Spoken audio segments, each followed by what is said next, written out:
Pernah nggak sih kalian ngeliatin challenge prop firm $50.000 terus mikir, wah mustahil banget ini. Lupakan soal hoki-hokian. Kali ini kita bakal bedah tuntas sebuah framework, sebuah kerangka kerja yang jelas buat menaklukkan challenge itu. Nah, ini dia pertanyaan utamanya. Gimana sih caranya biar lolos? Kenapa ya banyak banget trader yang gagal, muter-muter aja di situ, coba lagi, gagal lagi? Emang challenge ini sengaja dibikin mustahil? Atau jangan-jangan kita aja yang belum punya peta yang benar? Jawabannya, nggak juga. Justru kita bakal ubah semua yang ribet itu jadi sesuatu yang simple dan jelas. Anggap aja ini playbook kalian, yang bakal mecah rintangan segede gaban jadi target-target kecil yang masuk akal. Oke, pertama-tama kita harus tahu dulu tujuannya apa, ya kan? Nggak mungkin kita bisa menang kalau kita nggak ngerti aturan mainnya. Nah, ini dia aturan main dari Funded Hive. Di fase 1, kita harus kejar profit 8%, itu sekitar $4.000. Di fase 2, bebannya lebih ringan, cuma 6% atau $3.000. Tapi, ingat, ada batasnya. Rugi harian nggak boleh lebih dari 5% dan total drawdown-nya 10%.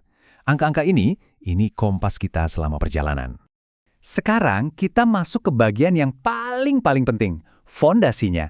Ini semua tentang manajemen risiko. Serius, tanpa ini strategi sebagus apapun bakal ambruk. Aturan emas yang harus kita pegang erat-erat, risiko per trade itu cuma 1% dari total akun. Kenapa?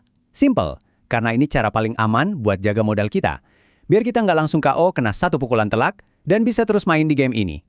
Kalau akun kita $50.000, 1% itu ya berarti $500.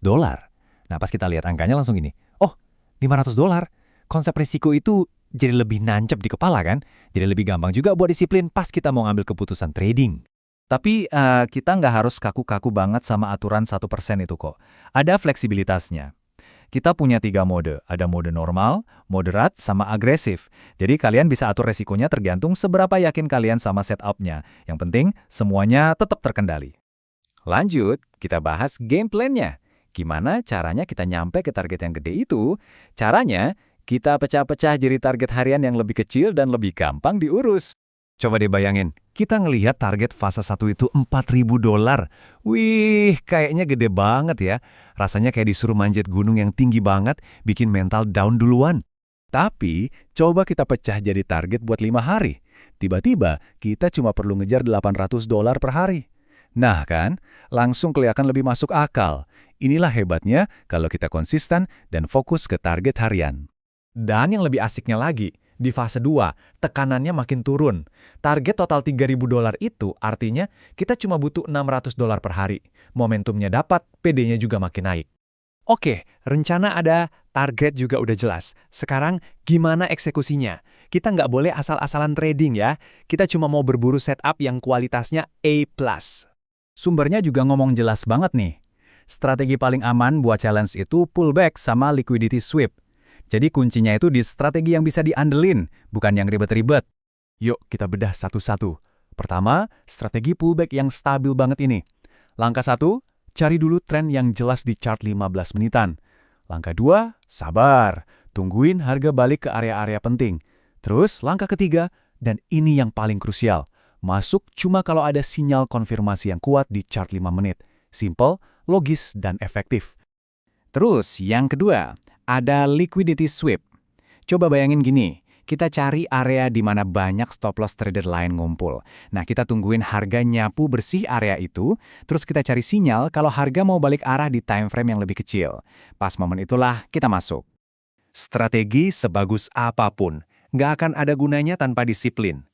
Makanya, ini dia aturan main harian yang sifatnya wajib, nggak bisa ditawar-tawar. Oke, ini aturan main harian kalian ya. Maksimal 3 kali trade sehari. Titik. Udah profit 1,5%? Langsung tutup platform, nikmatin sisa hari. Sebaliknya, kalau kena rugi 2%, udah, stop, jaga modal. Dan yang paling penting, fokus, cuma sama setup A+ di sesi pasar yang lagi rame, kayak London atau New York. Aturan ini nih yang bakal nyelamatin kita dari overtrading dan trading pakai emosi. Oke, semua elemennya udah kita pegang. Sekarang, bagian yang paling seru, pembuktiannya. Emang beneran bisa jalan ya rencana ini di dunia nyata? Apalagi kalau performa kita nggak sempurna-sempurna amat. Pasti ada yang mikir, ini kan bagus di teori doang. Gimana kalau win rate gue cuma 50%? Nah, itu pertanyaan bagus banget. Yuk, kita tes saja langsung pakai skenario win rate 50%. Disinilah keajaiban dari risk management kelihatan. Coba lihat, dengan 20 kali trade pakai mode moderat, 10 kali menang, itu hasilnya lebih dari $8.000. Sementara itu, 10 kali kalah cuma ngurangin sekitar $3.700. Kuncinya di mana? Di risk to reward ratio yang sehat. Kemenangan kita jauh lebih besar daripada kerugiannya. Dan hasilnya, jeng-jeng, profit bersihnya $4.680. Ingat gak target fase 1 tadi berapa? Cuma $4.000. Artinya, bahkan dengan win rate cuma separuh-separuh, kita bukan cuma lolos, tapi malah lebih dari targetnya. Jadi, ini intinya, dengan disiplin dan rencana yang matang, challenge ini benar-benar bisa ditaklukkan. Ini bukan lagi soal hoki, tapi soal ngejalanin hitung-hitungan yang simple. Framework ini works, terbukti berhasil. Playbooknya udah lengkap nih di tangan kalian. Dari mulai tujuannya, strateginya, sampai ke bukti kalau ini semua berhasil. Pertanyaannya sekarang bukan lagi gimana caranya, tapi balik lagi ke kalian. Apa kalian siap buat ngejalanin ini semua dengan disiplin?